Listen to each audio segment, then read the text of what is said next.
I'd say just keep going, you guys are doing good.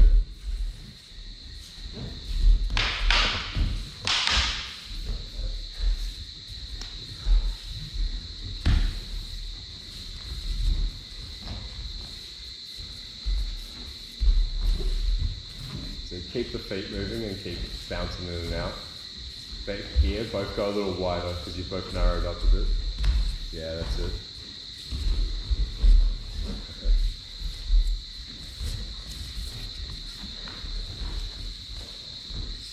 Every now and then you can do a thrust or a hack that lunges you in, but then make sure you come straight up into a root block or a spine deflection or something to defense and roll. But you're both baiting way more, which is good. Oh, and you got the forearm rams if you go corner. Yeah. Just make sure the tip's not pointed at you when you come in. Nice, guys.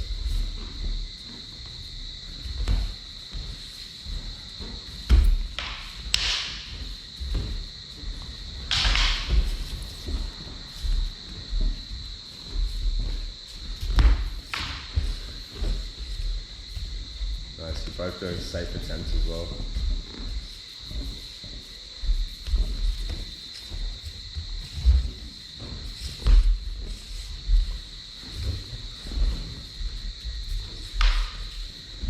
I say do it without the offense, see if you can just randomly jump forward and roll defensively, like if you can come forward into range occasionally. So like you both seem like you're getting used to the floating, and it just comes out, you're floating back, you come forward, you're floating back or something. So I reckon just even if you don't feel comfortable doing the attack as the bait before going into the roll, I reckon just have something here, just jump it and just see how it goes. Still do the Dorello and still roll and keep it tight. But just that jarring change in range is going to mess with each other a lot.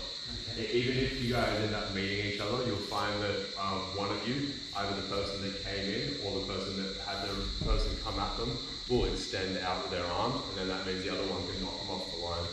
Yeah. But other than that, you guys are doing real well with the tip forward, and you're baiting, you're going wide as well. You're doing the wide and the exit, the head movement and all the principles. It's just a little bit of the forward movement we need to have.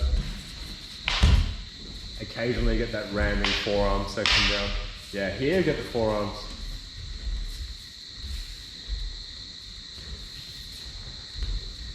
Nice, no one died though, which is good.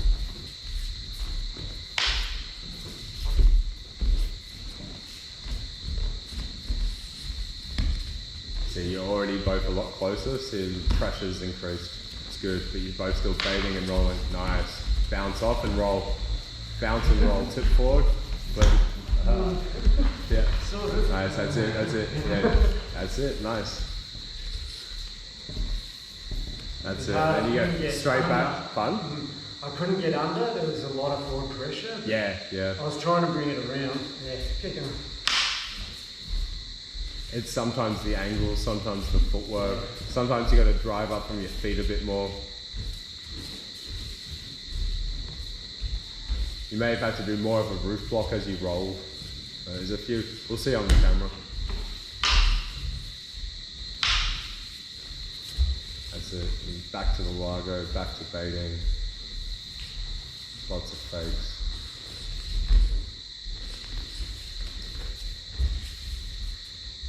Remember, faking on the body is good to protect yourself and good defense, but if it's too tight, we need to go wide for the openings for the baits.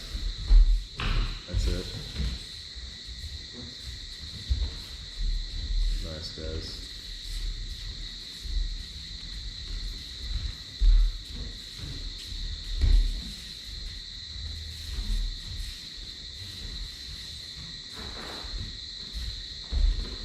Yeah, that's the right answer. And bounce and roll, get the tip forward. What is this shit? Pause for a sec. Where's my helmet? So just for like when we're in these positions like this, as we've bounced off those forearms, see if you can get that, like who can get that tip around, and make sure your head's not half above and below, that you're still under, and that will let you get to the next one again. Yeah. whoever's lower is the safer position. John keeps getting my hands because I'll actually initiate the first one, get this part, but when we do the roll and pivot, he gets lower. And then one time, yeah, it keeps happening, I'm going, I didn't drop low enough. One time, if I just stepped a little bit deeper, I would have actually been low enough. Because the deeper the step is like here, I'm too tight. But the lower, the deeper I get, the lower I get until I'm actually under it. And then I'm going through everything. I still want to be careful when I get your hands that this isn't off my body, because Yeah. that can still come through. But that's the other thing, if you're out here, it's too easy to just move and just like rotate the person. You're not going to rotate me if I'm tight like this. No. But the problem with the katana is it's so big that that tip comes up. I mean, you get the tip all the way back around. See, I wasn't low enough then. He's correcting. He's getting under that really well at the moment. When you're swapping your stance when you're bouncing, what legs moving? So if my head's on the left, my right one back. I mean, like say you're here, are you stepping forward or stepping back? I'd rather step forward. Okay. Yeah. Because if I step back too much, so if I'm here like this, and I step back, like he's going to collapse into it. So I'd rather step, I'm always pushing off my back leg to help drive the forearm up. And off that, I've stepped in, and even here, stepping forward. Once again, if I go backwards, it releases the pressure and his attack comes in the back.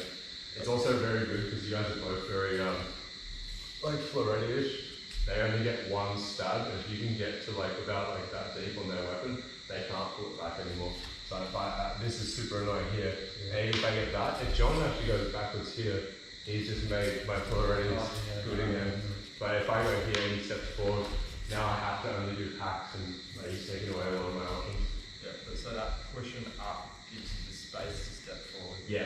There's space to drive forward on each one, but it's really hard. Like your pressure was just having me like this, and I can't always get these feet around. Yeah, that's what I was wondering. It feels like the Dragon Ball Z characters where they're bouncing off each other. Yeah. Like doing that. And as long as my head's off the line, so I don't get impaled as we're coming in, because that can happen. Even if it's not lined up properly, as you come in, it can scrape your head.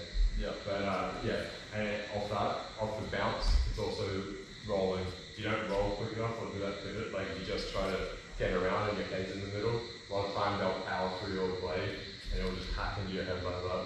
So a lot of time like we'll both be lined up here, and if someone stays there, they die, but the other person that moves off the line lives. And like you're having to pivot with a lot of them. Okay. Once again, then the next stage of that is saying, can you do it with just the upper body, like without pivoting, and can you not get cut without swapping the angle on the upper body? Can I go like square, diagonal, almost and lock it? It's a bit of a pain, but if you add those, if you guys get that little forward bit down, because you're actually starting to get those clashes now, which is good. Which once again, that creates opportunities. Because some people will lash out straight from it, some people won't have the tension needed, and they'll just collapse and you're just going to drive straight into them. Once again, it just creates another opportunity.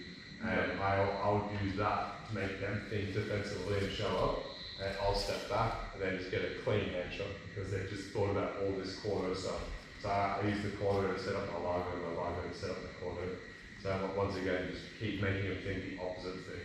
Yeah. Every time he thinks I'm dropping about heaps of pressure, then I'm going to actually float out for a while and do really wide stuff. Then you're going, I'm used to this really flowy, loopy speed. Then I'm just going to do some falling thrust to sit here and then pressure coming in.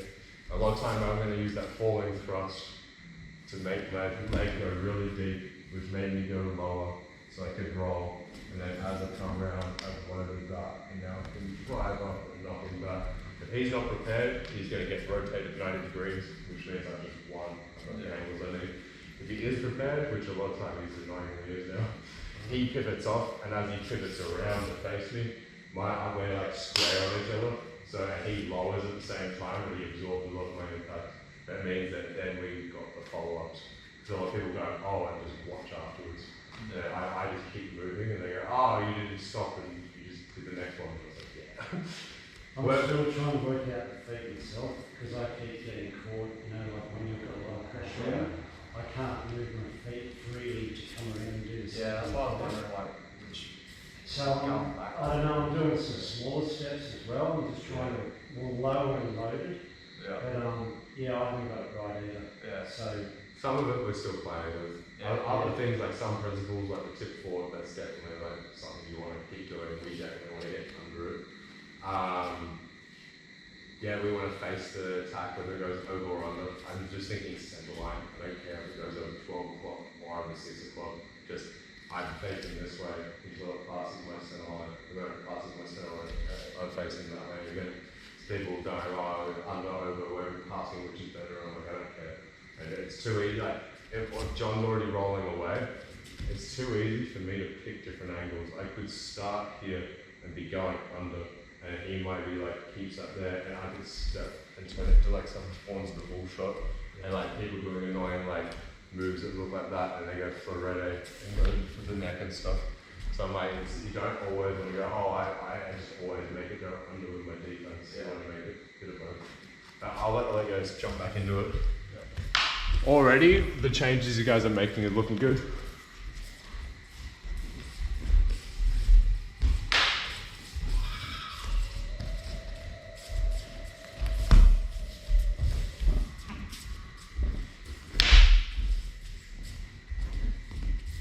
Oh, and both bait a tiny bit longer, like keep the feet moving, but bait with the neck window a little bit longer and use that lower part of the blade. You're both starting to use the tip of the for the spines again.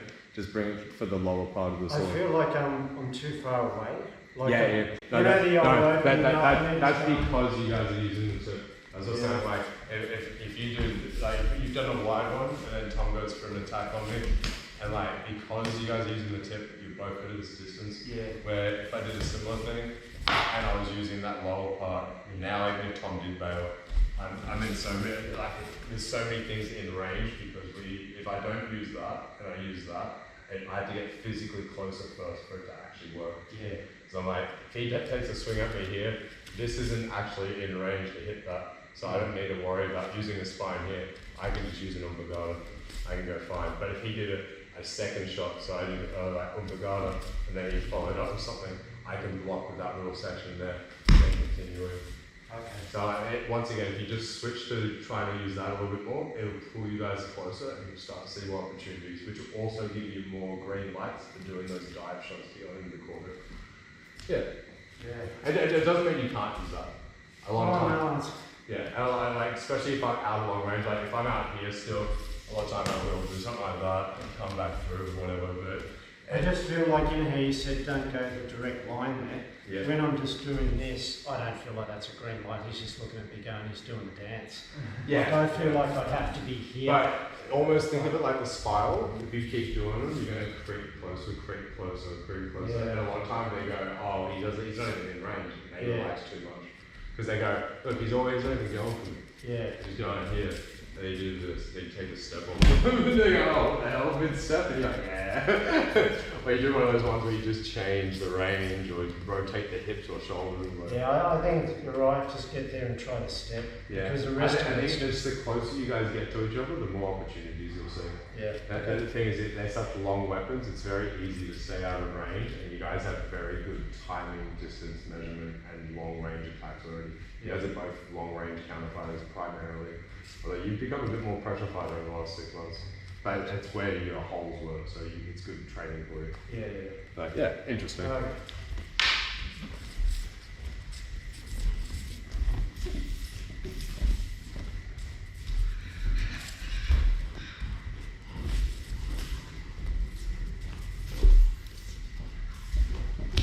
Yeah, that's good that you got that forward pressure, John. And occasionally still disconnect.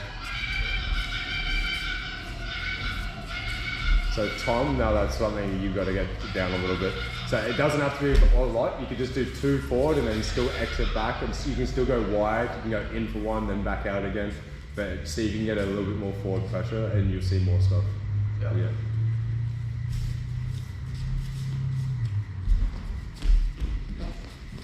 Yeah, nice.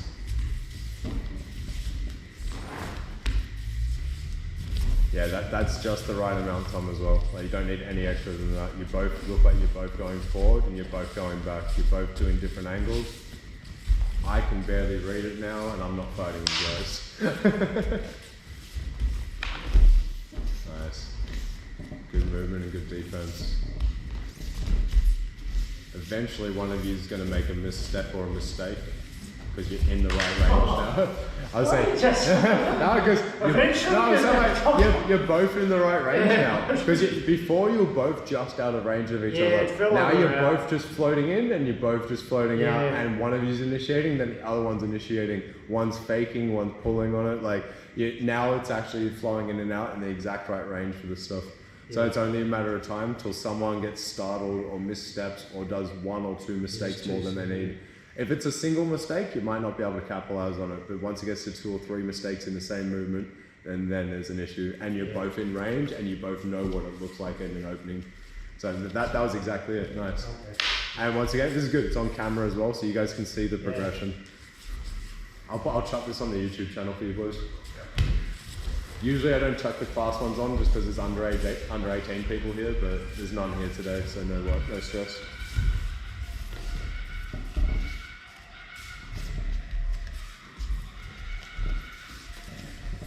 So remember, always bringing back up to roof blocks and scratching the chin, but doing good baits and good movement goes. Digging it.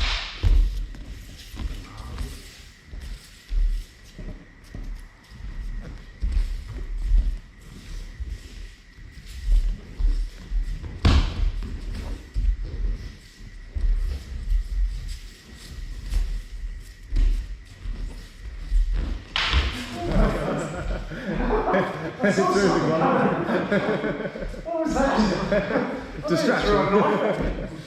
Jesus.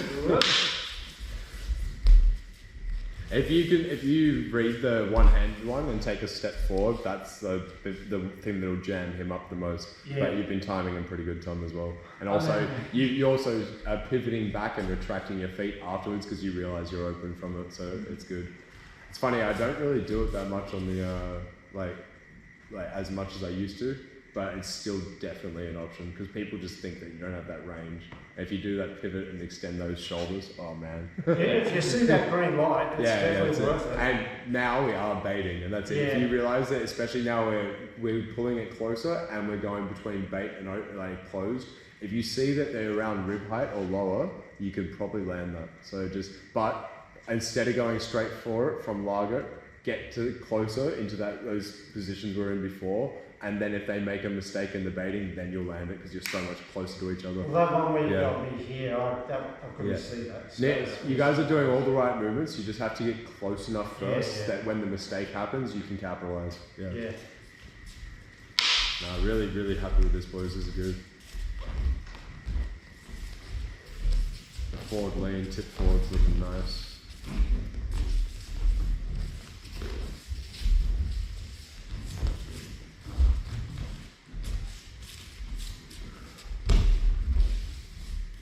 The next stage will be getting a couple of those rams in and then looking for a Largo shot off the ram. Yeah. And still see if you can get the definitive finish, but you both have pretty good defense, so I'd be thinking about the follow-ups. Good movement. Oh. Did you get your hand cut on that one? It's not too bad.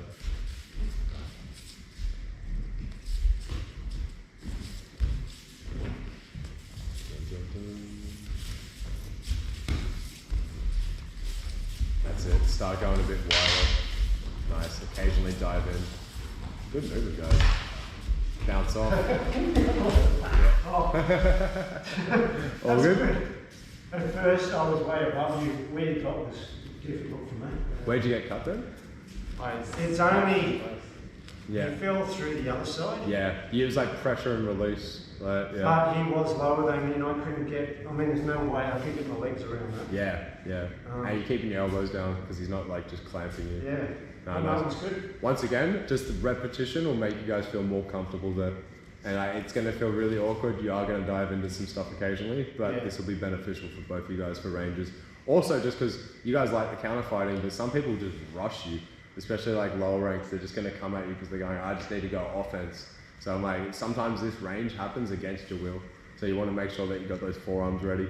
This I find that happens so quickly. Yeah, yeah. Like all of a sudden they're on you. All it has to take is you start to step forward and they've already committed as well, and you both just find yourself in that position all of a sudden real fast. Yeah. But that was good. You're both doing the right things, and you're doing all ranges.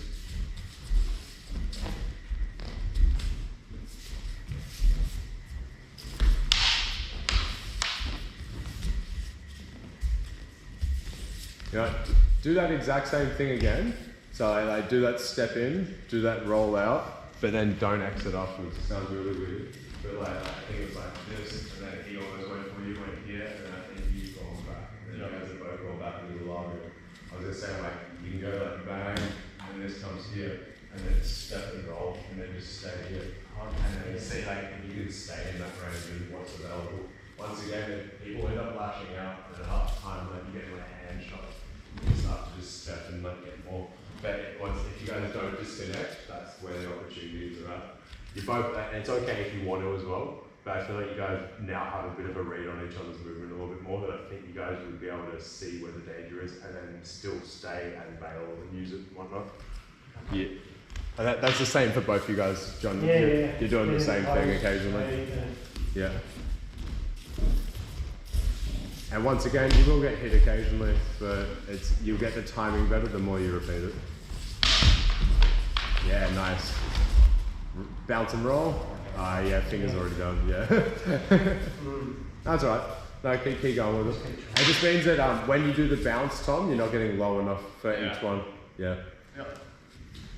John, to be fair, that's where John's getting my fingers as well. He's got a really good level change when he's doing the bounce at the moment. It's really nice. It seems like whoever initiates it just has that advantage. You have a half beat, usually timing advantage, because you started the initiation of it. But you were saying Ray, even when they're half beat ahead, then slows down and catches up because the other person races. I think Ray baits by letting people get like a beat advantage over him, and he's like, he'll let them get ahead because he knows his movements are so efficient that in 3 to 4 counters he's actually back to half a beat ahead of you guys, and because he's like, oh, all your movements take a whole beat, mine only take a half, so you can give a whole or half beat advantage and bait people with it, knowing that his moves will be more efficient and catch him up. It's like it's a mean counter, man.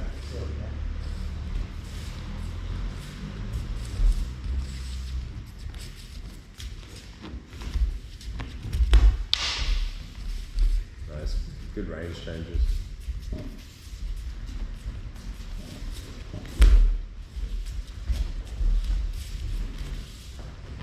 Remember to vary the speeds as well though. If you always go fast, it means your opponent's always going to flinch and move fast as well. So if you guys slow it down a little bit, it'll lull the opponent into relaxing, and then when you guys go back to fast, it'll surprise them. So do a couple of attacks medium speed, then do one slow, then do one fast, then do another medium, then a couple fast, then a couple slow late. Change the ranges. Do a circular and do it half the distance, and then do another one the full distance. It's looking good, guys.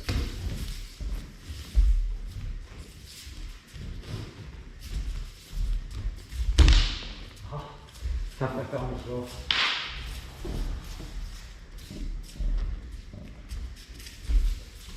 Actually, to do that upward attack again, John, like that one there, don't throw it straight away, like start the movement and then pivot off the line and use the momentum of pivoting off the line to whip it upwards.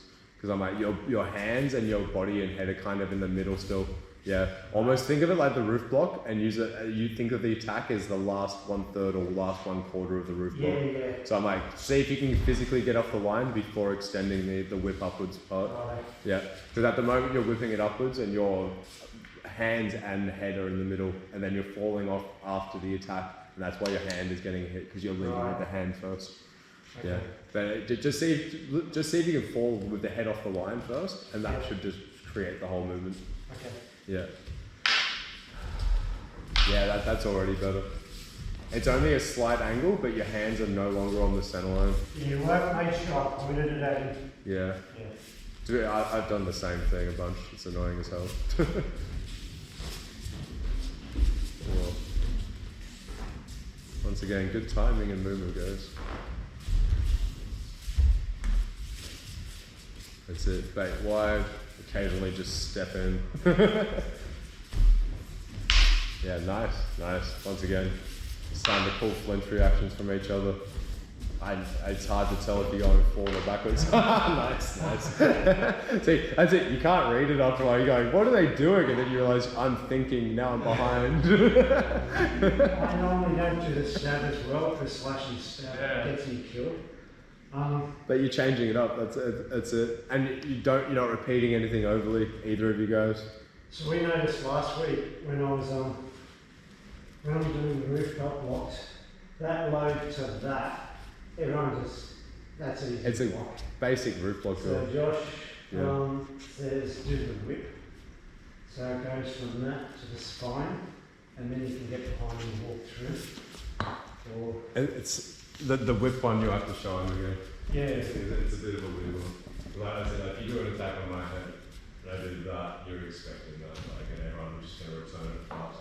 So instead, I'll do the attack, and then when you think I'm going to do a roof block, I do that little spine, like lower part there, instead of me coming up and going block. Because also, I've pointed the tip forward, but it means that when I do the attack, unless I turn and do like a push cut, a lot of time people see the turn and it's easily read and telegraphed again. But if I've done an attack, I can even looks like I've dropped the roller. And the blade's perfectly aimed at it. Yeah, So as you step, the tip's pointed a lot of times. Even if I've gone here, that's fine. A lot of times blind enough. If I just step and you don't move, exactly you. And once again, the defense is always the same thing back. You just do it back to me. Nice. Oh yeah. yeah, because I was wondering why I could never get in naturally. I do this and reply. But you think like almost day one in any Filipino martial art, it's going to show palace roof block drills. So I was like, all right, it's good. We need the roof block to protect our head and hand, but the follow-up offense is readable. Yeah.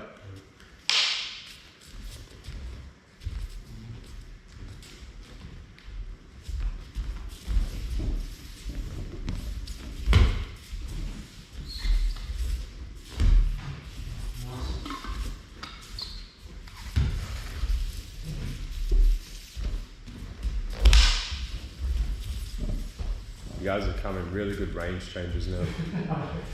It's close. It does make you tense. You go, I'm relaxed, then really tense, then relaxed, then really tense.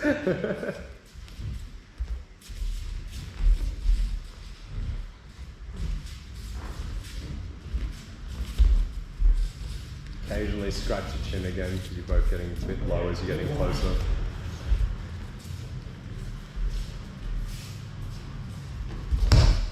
And see if we can get a ram or a bump again at some point. Sorry, No. That was an elbow. Oh yeah, that sucks. I thought it was gloves. Elbows suck.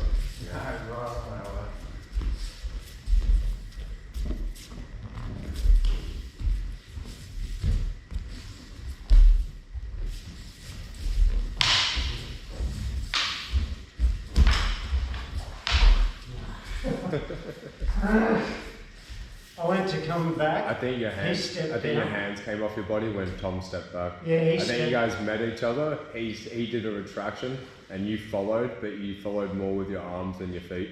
I should have waited. And that expanded. Yeah, if you just rolled and kept the tight defense, you would have been almost even. Yeah. Like it would have been. It was a safe attempt by Tom, and I like to do the same thing because it draws the opponent's attack out or makes them expand their defense like you did. Like you weren't attacking. You just as you stepped forward, your hands came off your body a bit. Well, I lost connection with him, so I'm thinking I've got to get to and the then other because side. you've come off your body, you've created a gap that after you've lost the connection and control, he's able to feed and attack through the gap. Yeah. So it's if because he's retracting like that, you're better off just staying tight and following with the feet, And but wait. like not trying to actually get the bump yet. Yeah. Like, They think the defensive rolls and forward movement, but less of the bumping with the arms. Well, we did bump once, Yeah. but then he went backwards instead of forward. I really only thinking bump with the arms if the tip's getting really pushed off the middle. So if the tip's really like up in the air or off to the Then side it's horizontal, then I'm bumping with the arms. If it's only slightly off the middle, it's too easy for them to reset it with footwork and little floretti movements and whatnot. Right. So I'm like, that's Okay. Yeah. Once again though, good from both you boys.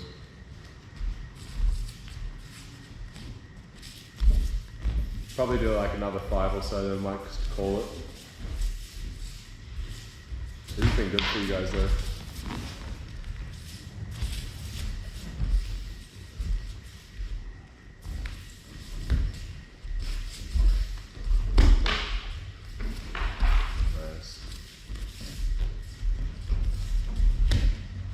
So off that exit, when you guys both did that, see if you don't exit as far, because you both did a safe entry and then exiting out, but you're both going back to Largo, then out of range again, which is, once again, you're going back to a safe area, but it's resetting and cancelling all the setups.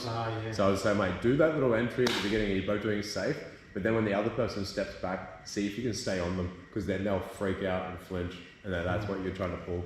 Okay. So you're both looking calm, which is good, it means you can go deeper into the counters. Once again, it's whoever stays in longer with the tighter defense. But once again, don't get so caught in the defense. You get Largo sniped.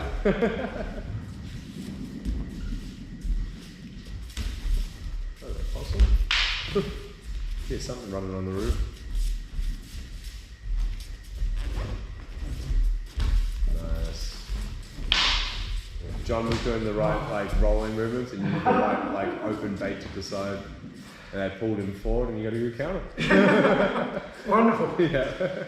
Yeah, I just head first down the centre line. Yeah, you just got to circle around more with the fakes. Yeah. I think you just went too down the middle with the real shot. I did. Yeah. Also, you were stepping back a bit, yeah. and we talked about when you do that, you funnel the other person in, and even though they're sidestepping, they end up just in the centre. Yeah. So you were drawing me into that, so that was good.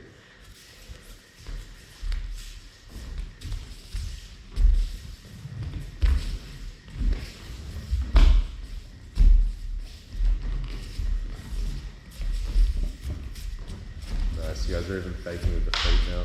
It's good.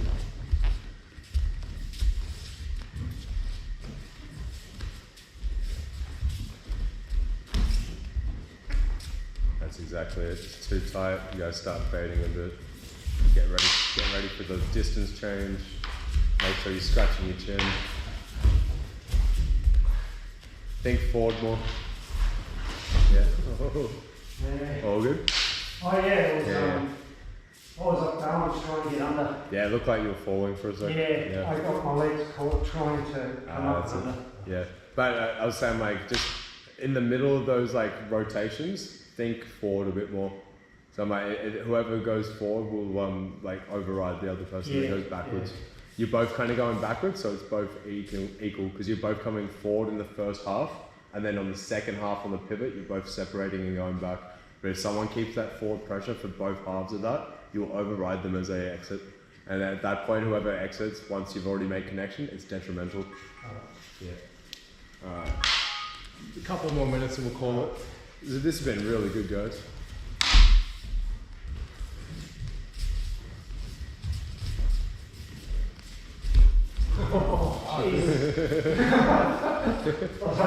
Once again, because you're both going for stuff, you're both baiting, you're both it's become more fun and opportunities have really opened up.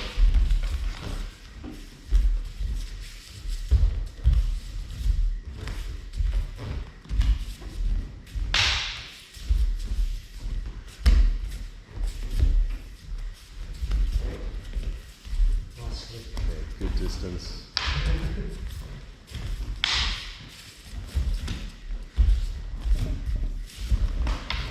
That's on the upwards.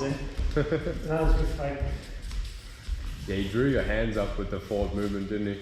Yeah, well, I really thought he was entering, yeah. That was good just to draw the hands up and then the counter at the hands. That was nice. Very happy. Yeah, shut well up. Done. Jesus.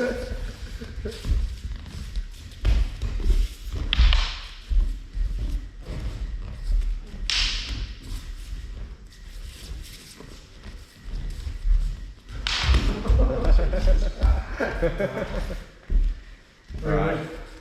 Shall we close it? Cheers, boys. One other thing you were showing us the other day is your walk. When you walk in and do spine. You know that walk you do? Oh, like the shifting of the head. But you do it with each spine. I'm doing like with the spine each time. Yeah. So like if he doesn't attack at me, I'll like go here. At one time he'll slide backwards, and then I can almost go to that side again. If I'm already this low, at that point I'm just going to drive into their hands, and then I can run it through them. But you were saying how you switch the hands? Whichever side my head goes to, the spine goes to the other.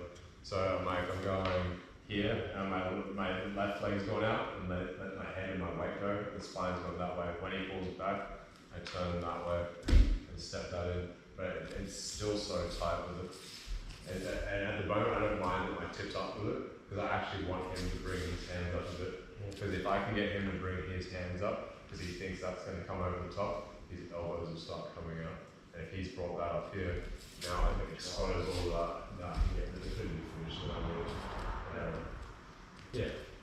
That little section there is super useful for like a lot of these situations. Some of your exits, where you're using like some of the spines where you're going like this on the way out. If you instead do this, and at half time that will go past, you might be able to get something like this. And if you didn't go back a distance, you'd still get the deflection. The only difference is without the footwork would be this part instead of that part. You wouldn't have to change too much there. It does mean occasionally that you're going to get nicked because you're going, I should have taken a half step on that one. As I was saying, I still do like a little retraction so that I'm already in motion, that if I need to, I can bail on it. So is it, I'm just like that, is it retracting too early? And that's not Yeah. So if say we like a bump or something, we've come up here and we've gone out here like that. If you do like attack, you're going back out and now out of the range again. Yeah, so go here and then even here. See if you can do it with this like lower section. And even if it's only like a little bit like that, almost like when we did the dual wheel, we had the like where it's a cross arm neck and then the square bit there. But even if I can just bring that back, I've loaded this and all the time that's going to dip. If I fall off the line, I can get something like that. And even then, I'm half expecting him to roll. He's probably going to defend that. But if I don't just retract and exit, if I stay here and I roll with it as well, chances are he's going to go through. Then I can come back again. If I wait, I can get that. If I lash out, I might get this, but then he might get my hands. It just depends what you want to go for. Yeah. Every time if you're in the range, you have the option of both.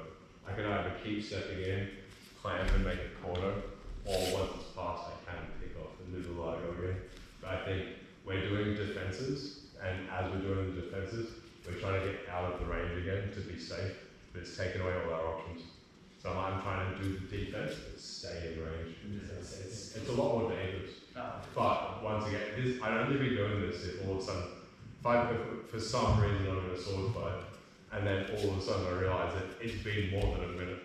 And this person's got training, like I should have just won already, like why is this going on? I don't want to get bled out, I don't want to drawn out long sword fight. So at that point I'm going, alright, this has gotten a bit more dangerous, you're obviously trained. So I'm going, I need something like this, it's going to mess with the range. Exactly. And if I know once again, as long as I've done it safely and I've tested my defense, I'm always going to start higher at the beginning, way further out, and really test it out. Once I feel comfortable that I can read it all, then I can put that pressure on. And hopefully that we've just done more training than them. Yeah. And if we're more comfortable being uncomfortable, they'll flinch first, make a mistake, go wide. There's too many things that you have to do simultaneously. Sometimes it's like 6, 7, 8 simultaneous things at once. Like there's no way an untrained person can do that at all. Yeah. At least if you're putting that pressure on safely, you can see their reaction to that. That's it. And it gives you more options as well when you come up against a style that you don't understand. Yeah. So like whether it's like we've had like the Bikini Tercia guys doing this, the Valentawak, like what's the name's coming through, Krabi Gabong, like it's just I occasionally see people go, what's this style? And they just stop moving and I'm like, if we just keep doing our own thing, it doesn't matter what they do, we'll just force them in. But cheers boys. Appreciate it. Yes. Oh yeah.